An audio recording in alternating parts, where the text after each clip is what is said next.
During the next few minutes, we're going to show you how to properly sit in a kilt.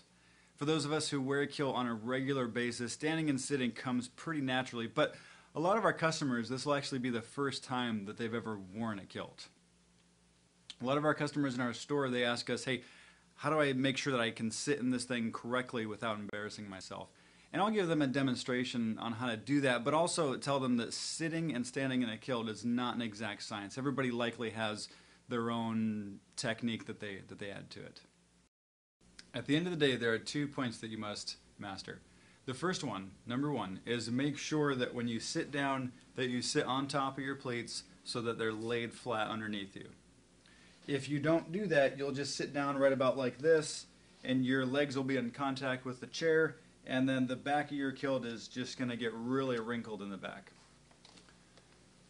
The second main point is that when you sit, you want to make sure that you press down in the center of the kilt to help the sporran in the front of the kilt kind of go in the down direction, so that if somebody's sitting across from you, that they don't see anything except for the bottom of your kilt. So this is a standard chair. Just take a swipe underneath and then a press in the middle, right about like that. So the same chair, just a different view. This is the front view. So just, again, take the hand behind, sweep it underneath, and then press down in the middle.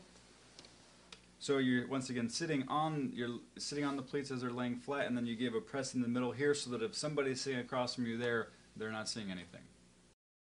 With a bar stool, you don't really have to press the plates underneath you because of the height that it's at. You still want to get, kind of make sure the front of the kilt is down. They're a lot easier to sit into though, because once again, you don't have to do anything with the plates. You just kind of sit up on it. And then the front of it just kind of hangs down, and the back of it's underneath you. A lot easier than a low chair. If you're wearing a kilt outfit, you're likely going to get into a vehicle. Once again, everybody probably has their own technique on how they do this. I do 2 hands underneath to make sure that I really sit on those pleats nice and flat.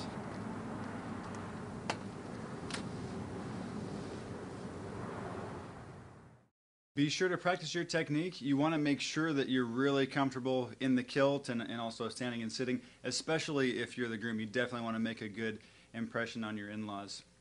Until next time, I'm Wheaton McClanathan with Kilt Rental USA. Hey, what about the letters from the customers? I almost forgot about that. We definitely have time for letters from customers.